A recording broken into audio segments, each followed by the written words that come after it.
तो जय श्री राम सभी को। आज हम श्लोक 39, 41, 40 और 41 करेंगे। श्लोक है यज्ञप्येते न पश्यन्ति लोभपहत्सचेतसः कुलस्य कर्तन् दोषन् मित्रदोह च पात्रकम्। अगला श्लोक कथन्नाज्ञेयमस्मभि पापदस्मन्निवृत्तं कुलशयकन्त्रदोषन्त प्रत्यव्यासति जानदन्। जिसका तात्पर्य यह है कि आपका शत्रु किसी भी पाप को करने के लिए तैयार है, परंतु आप समझते हैं कि जो गलत व अनुचित है वो नहीं करना चाहिए। इन दोनों श्लोकों में अर्जुन ने इसी दुविधा को बताया है। यद्यपि लोभ से भ्रष्टचित हुए ये लोग कुल के नाश से उत्पन्न दोष को और मित्रों से विरोध करने में पाप को नहीं देखते हैं, तो भी हैं जनार्दन, कुल के नाश से उत्पन्न दोष को जानने वाले हम लोगों को इस पाप से हटने के लिए क्यों नहीं विचार करना चाहिए।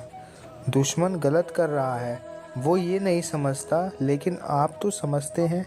समझदार होने के नाते आपको युद्ध से हटने के लिए नहीं सोचना चाहिए, लेकिन यदि आप युद्ध से हट गए तो उसे आपकी हार मानी जाएगी। दोस्तों, क्या इसके लिए आप तैयार होंगे? अगला श्लोक कुलश्रेया प्रणयन्ति कुल धर्मः सनातनः धर्मे नश्य कुलं कुत्यं धम्म भेदभावयुक्त। जिसका तात्पर्य यह है कि जहाँ परिवार खत्म हो जाता है वहाँ कुछ नहीं बचता। कुल का नाश हो जाने का मतलब सब कुछ खत्म हो जाना होता है, और ऐसे ही स्थिति में अर्जुन फंसे हुए हैं।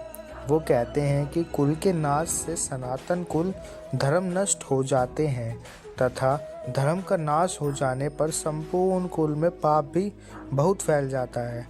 अर्जुन जो कहना चाहते हैं वो यह है कि अगर परिवार नष्ट होता है तो धर्म नष्ट होता है, और जब धर्म नष्ट हो जाता है तब संपूर्ण कुल में पाप बढ़ जाता है। परिवार ही है जो हमें अपने गुणों और आदर्शों से जोड़कर रखता है। उसके ख़त्म होते ही समाज में चारों तरफ पाप बढ़ने लगता है। दोस्तों, आप चाहे तो अपने चारों तरफ भी देख सकते हैं। जहाँ परिवार का सम्मान नहीं, वहाँ पर किसी भी बात का सम्मान नहीं होता है और समाज पतन की ओर ही जाते हैं। अगला श्लोक अर्धम्भेभाव कृष्णं प्रदुषन्ति कुलिष्टरः शत्रसि दुषासु वार्णशेन जायते विनंसकरः। जिसका तात्पर्य यह है कि परिवार की भलाई उसकी स्त्रियों पर निर्भर करती है।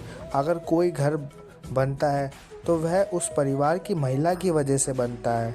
जिस घर में कोई महिला नहीं होती तो कहा जाता है कि उस घर का कोई भविष्य ही नहीं है। अगर किसी परिवार की स्त्रियां दूषित हो जाए तो उसका क्या असर पड़ता है? अर्जुन कहते हैं, हे कृष्ण, पाप के अधिक बढ़ जाने से कुल की स्त्रियां दूषित हो जाती हैं, और स्त्रियों के दूषित हो जाने पर वंश संकर उत्पन्न हो जाता है।